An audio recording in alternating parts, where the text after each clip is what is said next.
Hello, comrade. Do you know why you are poor? Because the ruling classes are exploiting your labor as much as they possibly can to maximize their profits. The wealth you're creating goes to the capitalists in the form of surplus value, or profit. You essentially work for people to live lives of comfort and ease while telling you what to do and... Juice, you are wrong. Do not insult my juice box company, sir. I accuse you of slander. How? I am free in this society because I voluntarily entered into this contract. I am poor even though I work because I am not working hard enough. So on. So on yourself, comrade. Because your conception of freedom is a delusion. In reality, the capitalist knows you need money more than he needs work, because he can just hire some other sobber off the street to do his work, if you won't. He determines your wages and livelihood. He does not care if you have a family of 6 and cannot afford decent access to professional health care. He gets his tax cuts from the government while your social programs are less than your taxes are raised because the government is a tool for managing the affairs of the bourgeoisie and does not represent you. Your employer also doesn't actually do any work besides managerial labor. His profit comes from the work you aren't getting paid to do. He owes all of his wealth to what you and your co-workers are contributing. Since the capitalist is not profitable any other way, capitalism necessarily exploits the labor of most of the population. So, you basically are not free at all, politically or economically.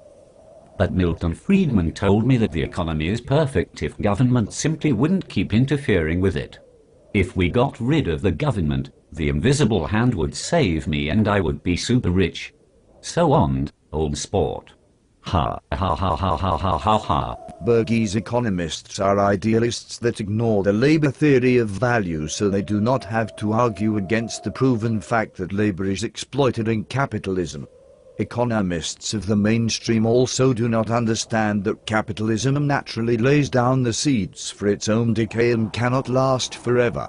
Economists, basically, are madmen who religiously think capitalism will stay exactly the same way it always has forever and magically will make everyone rich.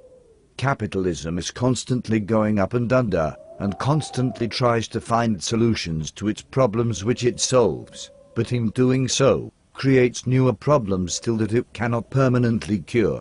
Also, what is your definition of freedom?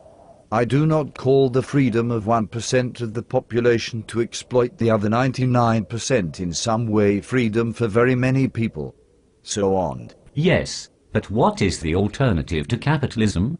You sound like some crazy Marxist advocating socialism and spreading juice boxes to everyone. Socialism is where the government runs everything and oppresses everyone. How? You are incorrect. While socialism wasn't exactly what Karl Marx talked very much about, since he spent most of his time attacking capitalism, socialism is a system where the means of production are cooperatively controlled and things are produced to meet human needs as opposed to profits. It's based on voluntary action. No state is forcing anyone's hand in the matter. They do this work voluntarily because they know it gives them the freedom to live in this society which is far more democratic and rewarding to a broader range of people than capitalism ever was.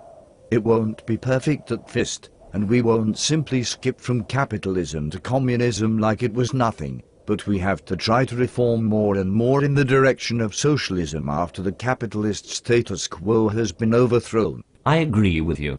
I will no longer work for this exploitative system that doesn't give a juice box about me. I shall take arms with my fellow workers and we shall control the economy ourselves. Freedom is what we have to gain. Slavery is all we have to lose. Long live the revolution.